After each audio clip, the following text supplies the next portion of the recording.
మహతి టీవీలో మీ వ్యాపార ప్రకటనల కోసం కింది నెంబర్కి సంప్రదించండి. నమస్కారం గురుగారు. నమస్కారం మా మహాలక్ష్మి. ఇక కన్యా రాశి వారికి ఎలా ఉండబోతుంది? తాట తీస్తుందా లేదంటే ఎక్కిస్తుందా పైకి? కన్యా రాశి వాళ్ళు భార్యలు భర్తలు తాడ తీసేస్తారమ్మా. అంత బాగుందన్నమాట.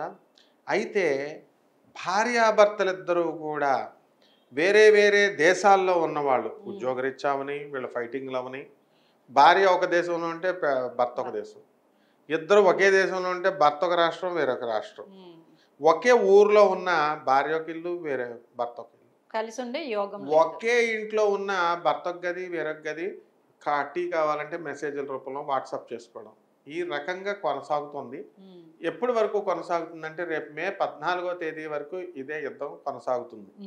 ఆ తర్వాత మే 14 దాటిన తర్వాత గురుడు మనకి వృషభ రాశి నుంచి మిథున రాశిలోకి వచ్చేస్తాడు.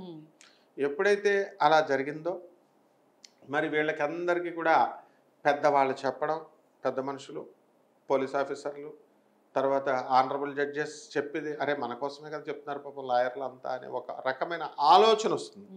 ఆ తర్వాత ఈ కన్యా రాశి మామగారులు అత్తగారులు ఏం చేస్తారంటే మన అల్లుడే కదా అని జీపీఎల్ రాసిస్తారు స్థలం.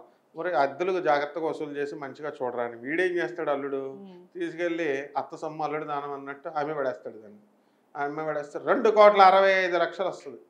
నేనేం చేయాలా, ₹1,00,00,000 జల్సా ఖర్చు పెట్టేస్తాడు వాళ్ళ అమ్మ వాళ్ళకి ఇచ్చేసి. వీళ్ళు సిగ్గుపడతా ఉంటారు అడగడానికి డబ్బు. ఆ తర్వాత అడిగితే వచ్చి మిగతాది పట్టుకొని వచ్చేస్తాడు. ఈ విధంగా అత్త అల్లుళ్ళ రిలేషన్లు మామ ఇదే వీళ్ళందరితో ఉంది. కన్యా రాశిలో మనం రాశి ఫలాలు చెప్పినప్పుడు ఎలా ఉంటుందంటే ఈ ఒక ఆవిడ నన్ను తిట్టిపడేసింది, కానీ యూపీలో జరిగిందా జరగలేదా, అల్లుడితో లేచిపోయినటువంటి అత్త, తర్వాత కొత్తగా పెళ్లి కొడుకు కూతురు చేసుకోవడానికి వచ్చి అత్త వెళ్ళిపోయింది. ఇంకొక చోట మొన్న వియ్యంకుడితో లేచి వెళ్ళిపోయింది ఏకంగా ఈ చెల్లెలు వరుస ఆవిడ. అంటే కలియుగం అమ్మా, ఇది కామయుగం. అంటే శ్రీనివాసుని మించిపోయి ఉన్నాయి. అఘోరి శ్రీనివాస్ లెవెల్స్ మించిపోయినాయి. ఇంకా ఆడే కొద్దిగా పర్లేదు, ఆడ బెటర్. అందువలన మనం అందరూ ఉండరు, ఎక్కడో 1,00,000 మందిలో ఒకళ్ళు ఉంటారు. ఆ విధంగా దురదృష్టం. ఇదంతా కూడా కర్మ సిద్ధాంతం అన్నమాట. కాబట్టి కన్యా రాశి వాళ్ళకి ఆదాయాల్లో పిచ్చగా ఉంది, డబ్బు బాగా సంపాదిస్తారు. అసలు 4 సంవత్సరాల నుంచి నా శిష్యురాలు ఒక ఆవిడైతే నాకు ఉద్యోగం రావట్లేదు సార్, నాకు ఉద్యోగం రావట్లేదు సార్, ఎప్పుడు వస్తుంది సార్ అంటది. అసలు అప్లికేషన్ పెట్టదు, భయం. అప్లికేషన్ పెట్టకుండా జాబ్ వచ్చింది. అది అప్లికేషన్ పెట్టగానే టైపీమని వేరే దేశంలో వచ్చింది, వెళ్ళిపోయింది, జాయిన్ అయిపోయింది. అంత బాగుందన్నమాట కన్యా రాశి. కానీ బాలేదు అనుకుంటా ఉంటారు. అంటే ఈ కన్యా రాశి వాళ్ళకి ఇప్పుడు రాహువు సప్తమ స్థితిగతుడై ఉన్నాడు. రాహువు శని బుధుడు శుక్రుడు సప్తమంలో ఉన్నాడు. వితండవాదాలు, దురాశ. అంటే ఎక్కడైనా ఏదైనా ఒక పని చేస్తే కరెక్ట్గా చేసుకుంటే జీతాలు డబ్బులు వస్తాయి, సంతోషం. ఒకే చోట 4 ఇట్లలో ఏలి పెట్టేవారు. దానికి ఇంగ్లీష్ వాడు చెప్పాడు, ఆ rolling stone gathers no moss అన్నాడు. మరి అంటుకోదు అంతే. మరి నేను అలాగే పెట్టేవాడిని, అన్ని సబ్జెక్టుల్లోనూ ఏలిపెట్టి చదివేవాడిని, ఒకటే వచ్చేది కాదనమాట. అన్ని కొంచెం మొక్కలు వచ్చేవి. కాబట్టి అలా చేయకూడదు.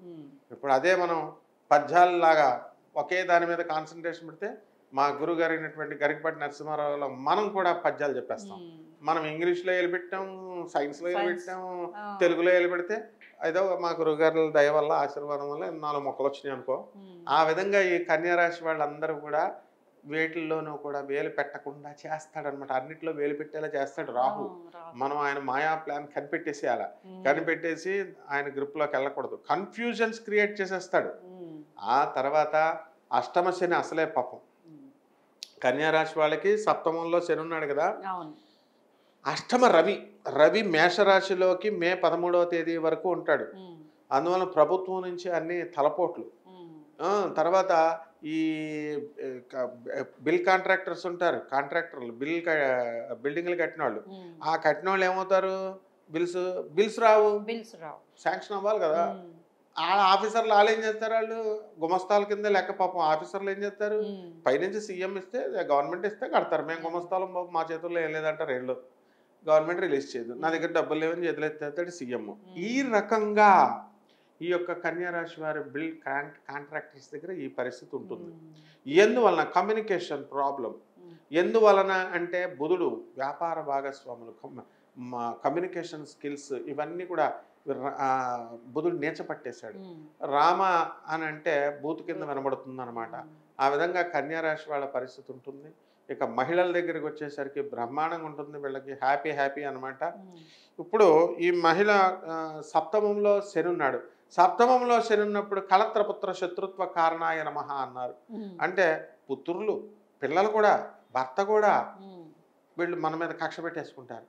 ఆ విధంగా ఈ యొక్క సప్తమంలో ఆ స్థానంలో ఉన్నప్పుడు భార్యలు కూడా భర్తల మీద కక్ష పెట్టేసుకుంటారు. ఎలా?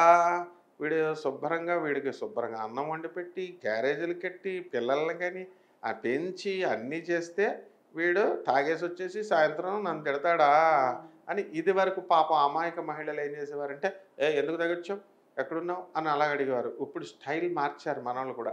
అందు ఏం చేస్తున్నారు, అరే అక్షయ తృతీయ ఎప్పుడు వస్తుందిరా అని చూస్తున్నారు. బంగారం కొందు కానీ పదాన్ని తీసుకెళ్ళి అడి గుండె గీసి పడేస్తున్నారు.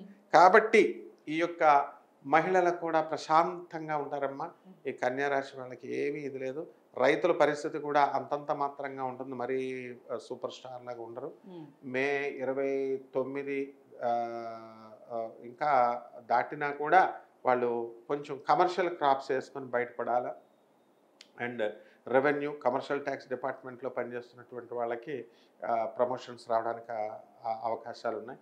కావలసిన చోటకి ట్రాన్స్ఫర్లు రావు, వాళ్ళు రెగ్యులర్ బేసిస్లో వచ్చేటటువంటి ట్రాన్స్ఫర్లు రావడానికి అవకాశాలు ఉన్నాయి. ఎలాంటి పరిహారాలు చేస్తారు మరి కన్యా రాశి వారికి అందరికీ కూడా శని కూర్చున్నాడు, రాహు కూర్చున్నాడు, బుధుడు కూడా కూర్చున్నాడు. ముందు ఇంతమందికి పరిహారాలు చేయలేరు వీళ్ళు. కాబట్టి ఫస్ట్ బుధుడు నోరు మంచిగా అయితే ఊరు మంచిగా అవుతుందని ముందు బుధుడైతే నోరు మంచిగా ఉంటుంది.